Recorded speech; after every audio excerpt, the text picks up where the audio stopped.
It's a make-or-break day in the race for the White House on this Super Tuesday Part 2. Voting is underway in 5 states, including the key states of Ohio and Florida, that could reshape the race for both parties. Donald Trump and Ted Cruz are looking to pull away from the rest of the pack, but Marco Rubio and John Kasich absolutely need to come out on top of their home state home turf, to stay in the race. With more than a quarter of the delegates needed to clinch the party nomination up for grabs, the stakes couldn't be higher. All 4 Republican rivals are predicting big wins tonight.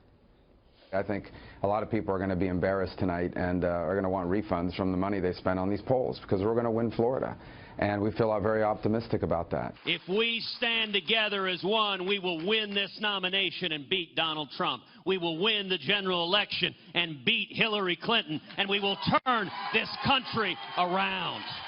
There's no way I would team up with Donald Trump. No way. Forget it. I'm going to be the nominee because we're going to win Ohio.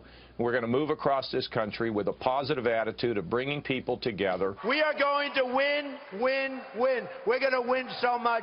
You are going to be so proud of your country again. I love you, Ohio. You can make the difference. You can make the difference. Tell your friends, vote for Trump. All right, Casey, you want to look? He's in Ohio. He spent Donald Trump. He spent a lot of time in Ohio. They all did, but you know, he may have it down that it comes down to Ohio.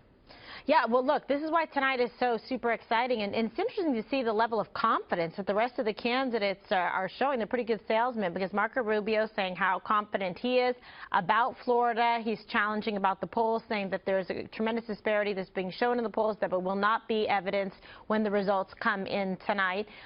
John Kasich obviously hitting it hard, because it comes down to Ohio for him to make a compelling case that he should be the one that should be considered, you know, against Trump, the alternative to Trump, versus Cruz, who really has only done as well in southern states or caucuses, things of that nature, and hasn't been able to branch out to some of the other groups. So I think it's very fascinating how it's going to play out tonight. Well, what do you think? Do you think if Marco Rubio does not win his home state of Florida, he should? It doesn't look like he's going to drop out, but he should or shouldn't?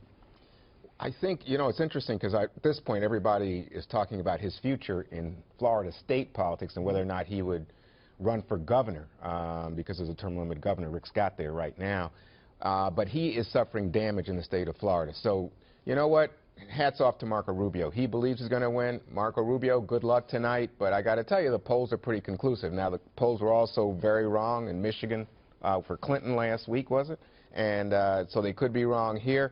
But short of that, I mean, the damage being inflicted on him by Trump and by his own kind of, you know, his hiccups he's had during this campaign have not helped his political future. Then in Ohio, John Kasich, even if he wins Ohio, the 66 delegates there, he would still have to win more than 100% of the remaining delegates going forward. Right. So he's not in this to be the 1237 nominee. He may be in it to be trying to get some sort of plurality and then a named president candidate at the convention. At the convention. So yeah, and again, remember I mentioned that in the Republicans have had, I think, 10 contested conventions. So it has happened before. It hasn't happened in my lifetime, and well, except for maybe in '76, and I don't remember it. Juan could answer that one for me. I don't exactly. And of course, you were there to cover it. No, I'm kidding. No, I'm kidding. Not really. So yeah, that might be his strategy. And if you listen to them, they say that they have growing support and that money's coming in.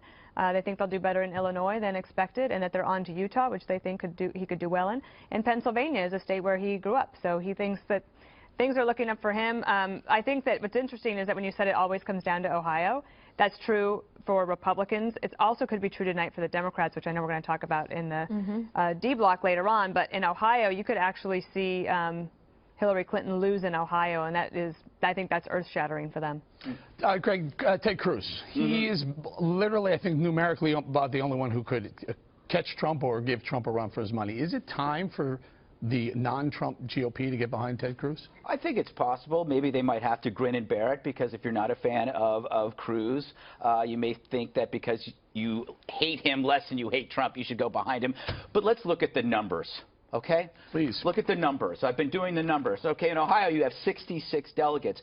Flip them over. What is that? 99. Florida Florida delegates. All right? 9 plus 9 equals 18. How many times does 6 go into 18? 3. 3, 6, 6, 6. So whoever wins Ohio and Florida is Satan. It is Satan, the Antichrist. But the real contest... Thank God Special Report is The real contest happened last night with The Bachelor. Ben Higgins, we thought he was going to choose JoJo, but he chose Lauren, who I thought was pretty bland. Now, so it tells you that there are two Bens. Like Ben, who led people to believe he was in love with JoJo, but then privately was in love with Lauren. That's called the producers. So there was a TV Ben and there was a private Ben. What does that sound like? Yeah, I got Donald you. Trump. Exactly.